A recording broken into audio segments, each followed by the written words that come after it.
This lesson is called Solving Quadratics. You will be able to solve quadratic equations by using square roots and by factoring. So I just want to start off by before we begin, just thinking about something about square roots. If I have up here showing 8 squared, 8 squared means to do 8 times 8. That's 64. Then below that, I have negative 8 squared. Notice that negative is inside the parentheses. So this means I'm going to do negative 8 times negative 8. When you multiply that out, you get positive 64. So notice there's two ways that I could get positive 64 when squaring. I could do 8 squared, positive 8 squared, and get 64, or I could do negative 8 squared and get 64. So if I was to solve this equation, x squared equals 64, and I wanted to solve it by taking square root, what I would do is I would take the square root to get x by itself. I would take the square root of both sides. So the square and the square root cancel. So I get x equals. And there's two ways that I could get 64.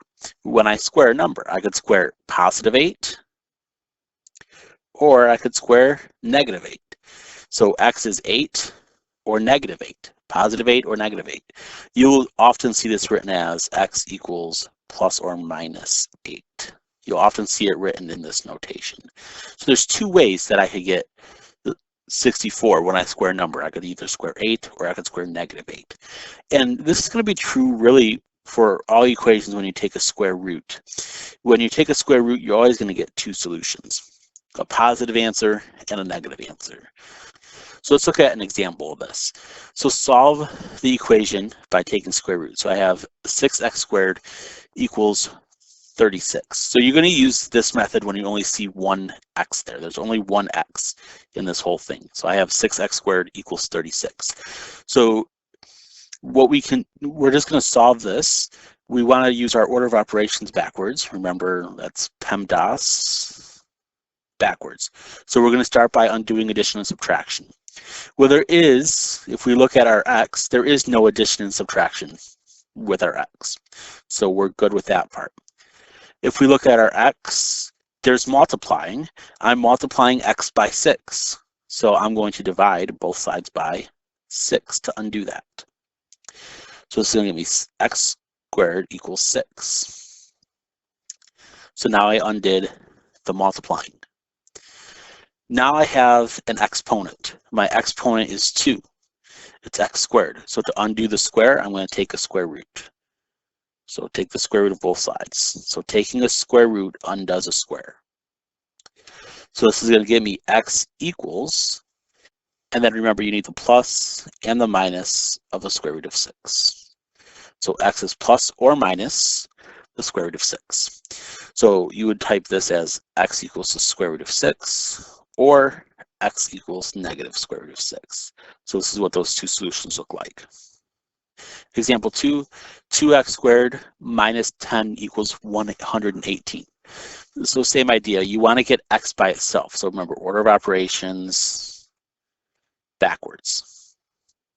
So I'm going to start, with my x, I have this minus 10.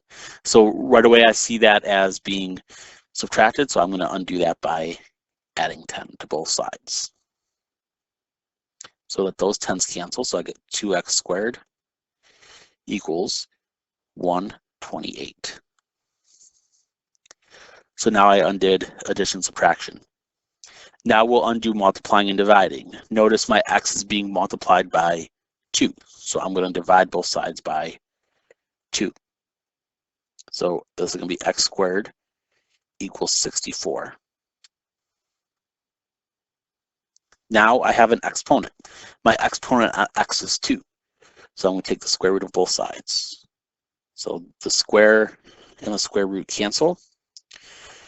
So I get x equals, and then right away I know I took a square root, so I'm going to put plus or minus, and then I'm just going to take the square root of that number. Square root of 64 is 8. So x is plus or minus 8. So your two solutions are x equals 8 and x equals -8. Example 3. So this time I have a set of parentheses in there, and that's okay. We'll just remember the order of operations. PEMDAS backwards. So here's my x. I'm going to start by undoing addition subtraction, but I want to undo the addition and subtraction that's not underneath that parentheses.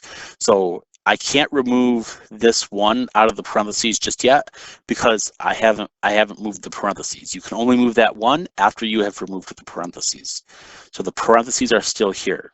So I'm going to undo addition and subtraction from the outside of the parentheses first. So I'm going to subtract both sides by 3.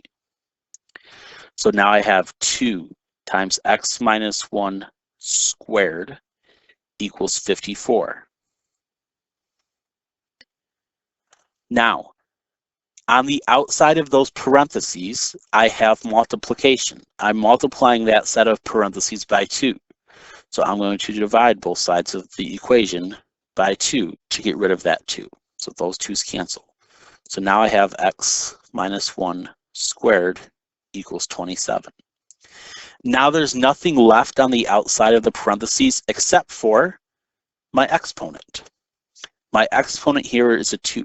So I'm going to take the square root of both sides. So the square and the square root cancel out. So now the parentheses are removed, and I get x minus 1 equals plus or minus the square root of 27. The last step here is to add 1 to both sides because I want to get x by itself. So just add 1 to both sides.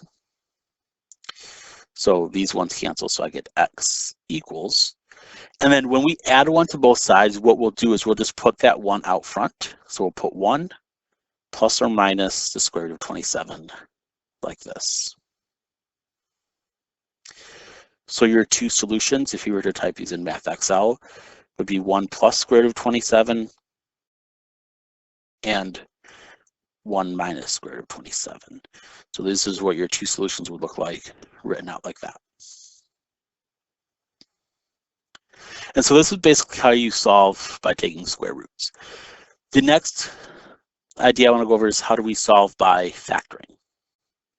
So to solve by factoring, we use the zero product property, which says if I have a product equal to 0, then one of those factors of that product has to be 0. Because if you're multiplying and you get 0, that means you multiplied something by 0. So as an example, we're just looking at number 4. This is already factored for you. It's x plus 5 times 2x minus 3 equals 0. So notice this says equals 0. So what we can do is, since this says equal to 0, we could just set each of these factors equal to 0. So x plus 5 equal to 0 and 2x minus 3 equal to 0. And solve each of those for x. So here I would subtract 5. So I get x is -5. And then here on the other one, I would add 3. So I get 2x equals 3, and then divide both sides by 2. So x is 3/2. So here I have 2 solutions. Notice I had 2 factors. I have 2 solutions. X is -5 and x is 3/2. So these are the 2 solutions to this one. So number 5, we have x squared plus 5x plus 6 equals 0. Notice it says equals 0. So that's good. So we can try to use this zero product property. What we'll do is we'll factor x squared plus 5x plus 6. So this is factoring when a is 1. The number in front of x squared is 1. So if we identify a, b, and c, a is 1, b is 5, and c is 6. So remember, when we factor when a is 1, we just look for factors of c that add up to b. So the factors of 6 are 1 and 6, and 2 and 3. The ones that add up to b, my b value, are 2 and 3. So I would factor this as x plus 2 times x plus 3, and set that equal to 0. So to solve this by factoring, I'm just going to set each factor equal to 0. So x plus 2 is 0, or x plus 3 is 0. And then solve each of those. So here I'll subtract 2. So x is negative 2. And here I'll subtract 3. So x is negative 3. So my solutions for this then are x is negative 2 or x is negative 3. If I plugged negative 2 in for x, I would get 0. And then if I plugged negative 3 in for x, I would also get 0. Example 6. So I have x squared plus 3x equals 28. Notice I don't have, this doesn't say equal to 0. So what we need to do to get this to say equal to 0 is we need to move the 28 to the other side. The way that we move the 28 is by subtracting it, because this is positive 28. So if I subtract 28 from both sides, I get x squared plus 3x minus 28 equals 0. So now I'm going to factor this. So I'm going to identify a, b, and c. So remember, a is a number in front of x squared. Well, that's just 1 because there's not a number there.